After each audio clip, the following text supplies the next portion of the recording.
Good afternoon, everybody. I'm Tommy O'Brien, coming to you live from TFNN just after 3 p.m. Eastern Time. We got markets near all-time highs. S&P's right now up by 32 points. You're right back to where we were in terms of, you're talking about going back. Those are the all-time highs, 7,036. Pretty remarkable. We have lows out there of a week ago, under 68.20. And just like that, the S&P is 200 points from where we were a week ago. We're challenging the highs, and right now we're up by 0.5%. Back to a 15-minute chart. Growth stocks, NASDAQ 100. How about this heat map for a moment? This is the S&P 500. It's the biggest equities out there. You have a few industrials, energy, and utilities. Look at the financials in the red on a day like today. Now, you got financials, and then you got the insurance companies. I don't know if I've seen that bright of a red, and that's 20%. CVS 13%. Okay, Elevance Health, 12%. Humana, 19%. Centene, 9%. Yeah, on the flip side of that, we got some earnings numbers. GM up by 9.7%. How about Micron up by 6.5%? So, the biggest equities out there. Yeah, we got some movement right now, but not in the Dow where you got, and check out the Dow. All right, UNH. And this is where the price-weighted index, come on, where's your Dow? There it is.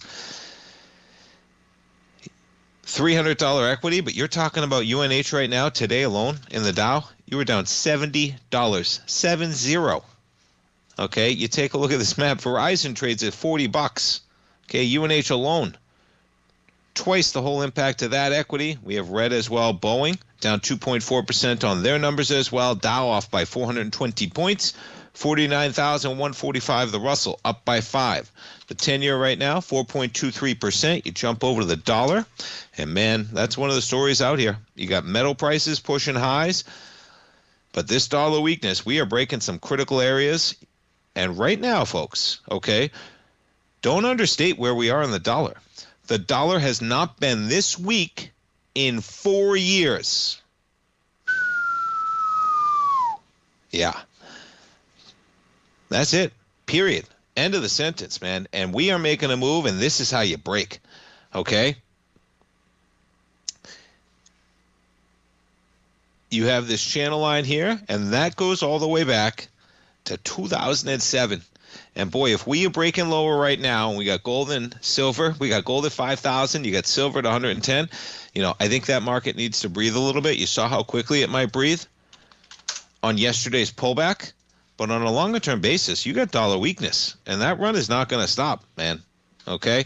You got silver right now. That's your weekly. It's a strong weekly bar. It's only Tuesday, and look at the volume we've done. Silver has the potential to blow it away with more volume. Remarkable. Now, eventually, I think we'll see a pullback. You want to see it on lighter volume, and I think we will. But we got strength, man. Even the last couple weeks in gold, you got a pop. You got higher volume numbers. Not comparing to what we have in October. Okay? You'd like to see a little bit more pickup. But yet again, you got dollar weakness, you got metal strength, and the volume is there. You jump over to platinum.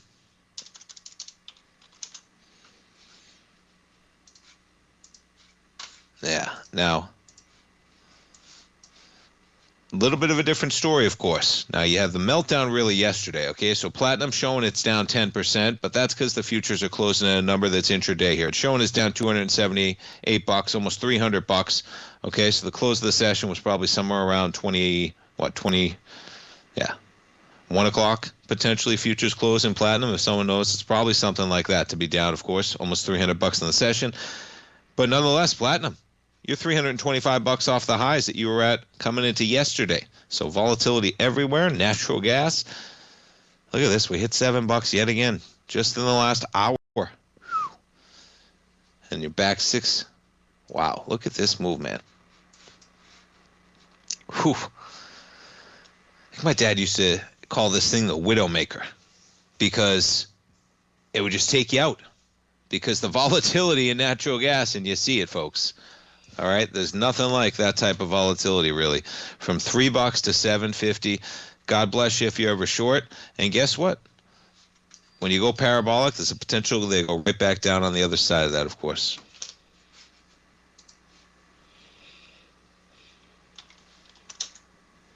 Okay, let's talk about these insurers, man. Let's jump over the VIX first. VIX 1609. Okay, very little fear in this market right now, just chopping around right where we were yesterday. Now, tomorrow's going to be a big day. We got a Federal Reserve decision. We get some tech earnings after the bell. You get Tesla, one of them. So that's going to be a big day when we come in. But today it's about the insurance companies. And let's kick it off with the headline. So, yeah, they're in shock, all right. Almost $100 billion in market cap wiped out. This is just at 2:45. The story's coming out, okay, but it was out there this morning. And then what this has to do is how the rates are going to move with Medicare, okay? So the increase that they got is 0.09%. Medicare agencies propose 2027, this is next year's insurer rates, a 0.09% increase. The number that analysts were expecting was 5%. Pretty remarkable that they just didn't go zero, right? I mean, 0.09%. But boy, are these equities reacting. Now, here's how this is going to shake out, okay, is that it's not just as simple as they don't make any money. That's not how it works, okay? They're still going to try and sell insurance to Medicare, and they're going to trim the benefits that are in there, these insurance companies. That's the way this plays out, okay? And, yeah, when you talk about United Health, revenue from the Medicare line of business for UNH is twice what they take in from private insurance. This is going to be a monumental deal unless you get some kind of whiplash where we get a reversal tomorrow. It's going to be everywhere in the midterms, okay? When I had some time to really digest this, look into it this morning. And this is the playbook they're going to turn to, okay? When they look to bolster margins, enrollees might see insurers pull back some offerings, trim extra benefits, such as cash-like cards for health expenses, and offer plan designs with more cost controls, okay, such as limited network of doctors and hospitals.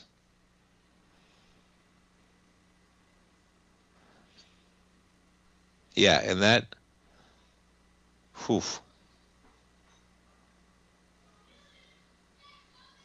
yeah, and it's Medicare Advantage, but a lot of people have this, and that's going to be the deal. And when this happens, okay, of course it's going to become political because it's a political program. It's a governmental program.